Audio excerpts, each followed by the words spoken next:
you, Nick. Hi, I'm Lucy Wasdell-Bowyer. I am the community development worker for Alzheimer's Society in Kingston. So we cover the whole of the borough, and I'll talk a little bit because I know some people cover Richmond as well, about some of the services we offer there, but mostly about Kingston. So the services that we are, so a lot of people have heard about the Alzheimer's Society. We don't just work for people who have Alzheimer's.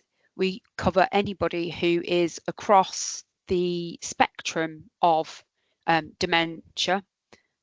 I've gone, if I'm skipping my slides, it's because my computer's decided to go rogue, so apologies about that. So we don't just provide assistance for anybody who has a diagnosis. It can be somebody that's worried about their memory. It can be somebody that's worried about a relative or is caring. We provide all that kind of support across the spectrum, particularly to carers in Kingston.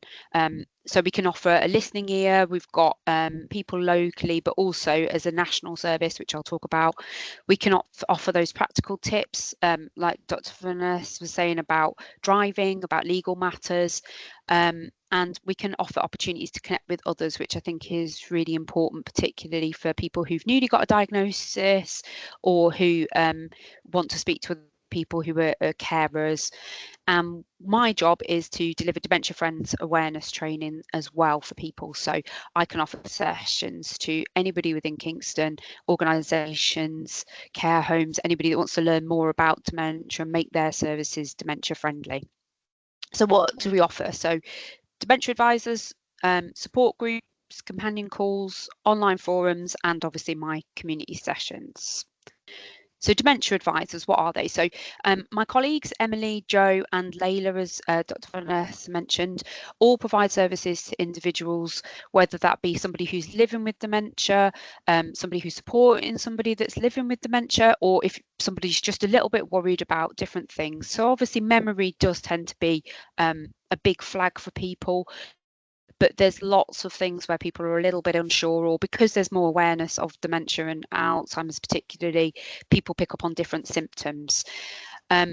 We've got a lot of tools that we can help as well. So if it's about that you're worried and you don't quite know what to do about that worry, or if you're worried about somebody like a partner or a family member, and I think as Steve said, it can be a minefield when you first step into this world, and we're there to be able to help people. So even if that's just a chat about a terminology that you've heard or a troubling behaviour, we can help with that. We've got our dementia advisors are really experienced and knowledgeable, but they're also knowledgeable about Kingston. So there's lots of different ways that they can say, well, this is what the process might happen, and take some of the mystery and the worry out of those processes.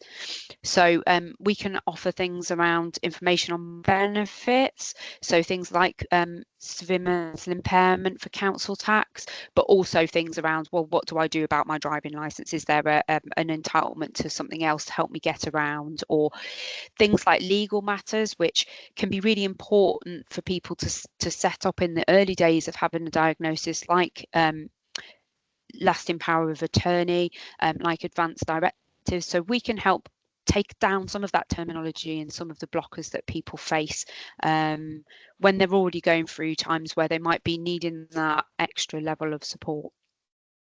We also offer a series of support groups. So we have a carers group that meet, so they're able to talk to other people who are supporting somebody that's living with dementia, that they're able to talk about the things that they find difficult, and they're also able to attend our CRISP sessions, which is a 4-week programme for our carers, which provides information and support around dementia. What is dementia? What might happen? And what you might want to plan for. Some things around financial implications. So what does that look like for people maybe who are working? Is there, how do I cope at work? How do I advocate for somebody to continue with work? Because not everybody has to give up work immediately. There's all that support around and it's a safe space for carers to just talk to each other about how difficult it can be, but also about the positives or the things that they found as well, because we find it can be a bit lonely, and once you find out that there are other people and share ideas, it's a really good program. So we offer that, and that's free of charge, and runs very regularly. And we also offer some peer support groups as well, where people who've got diagnoses can talk to each other and get support, and we do that also in Richmond with our support groups. So there's more general support from the Alzheimer's Society. We have a national service of companion calls. So that's just somebody, a volunteer ringing somebody just to check in with them, or for somebody to have a listening ear once a week where somebody will just call up, because not everybody feels like that they can talk to just their friends or their family about this, and they might want somebody that just wants to have a little bit of a conversation. We also have a lot of online forums. So this particularly for people, we know that there's a lot of people caring for their parents now, and they're combining that with very busy lives, so they can't always access services at the times that are normal office hours. So we have forums that are available for people to ask questions, to get support. We also have an incredible resource bank of information and fact sheets on dementia. One particular one that's really good is our symptoms checklist. It's not a diagnostic tool, but it gives somebody the ability to be able to write down the things that they might be worried about. We can also talk people through that, and they can take that to their GP so that they've got a record of things that they're worried about, and so that they can talk about different things and maybe explore with their GP about what the next steps are. We've also got lots of books around adaptations for people to make their homes more dementia friendly, on those legal advice, but also just generally about anything around dementia. Particularly if you have a rare type of dementia, we also have resources that are available to our dementia advisors to get more information for you. So you're not alone if you want to find more information. It can be a minefield. There's lots of different terms. There's lots of different articles around at the moment. So we can help make sense of things if you're a bit worried about that. And also our dementia advisors can do things like support with accessing social services and knowing what those next steps are.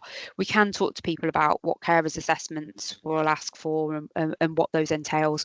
And a bit further on in journeys, we can talk about care homes, we can talk about care at home as well, and also about respite, and things like day centres and different types of activities. So there's lots going on in Kingston in terms of lunches and support groups, but also just generally there's a lot out there for people so that they don't feel lonely.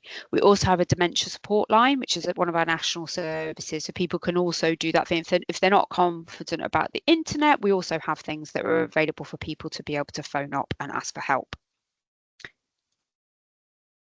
So in Kingston itself, if you are part of a group that you think might benefit from this, if you have a lunch group, if you have a scout group, if you have anything where you think actually people are caring for people living with dementia, or they are carers themselves, I'm happy to come out. If you have a service or a business that you want to make more dementia friendly, please do get in touch, because I can do that. We want to make as many dementia friends as we can. It's a really short session. I'm holding open ones in Kingston as well online regularly, so you can just sign up and that's free to learn a bit more about dementia. And we promote any dementia friendly activities. So if you're already caring for somebody and you already go to a group and you think actually this would be really good to get more people along, please do get in touch and let us know what those groups are, and we'll come along, see what they're like, and promote them to the people that we're working with. So there's some numbers, and I'm sure they'll be passed on afterwards. We have our dementia support line, we have our Alzheimer's website and the forum, and if you want any fact sheets, you can download them, but also we can order them for you. So if you've got a GP practice or anything like that, we've got posters, we've got lots of information and resources that we can bring out to you. So please do just get in touch. So if you want to speak to anybody, we have our email address there, which goes through to us at Kingston and to our dementia advisors, and somebody will get back in touch with you. If you've just got a question, sometimes we can just answer it really quickly, and sometimes it might be that you've been for an appointment at the memory clinic, you've got all our information, and then you can follow it up, or just generally if you want to pass it on to somebody else as well. So if you know that somebody else is caring and they're struggling, please do get in touch. And then my email details are there about the services that I offer. So please don't hesitate, get in touch with us if you just want to have a conversation about anything. Thank you. Fantastic.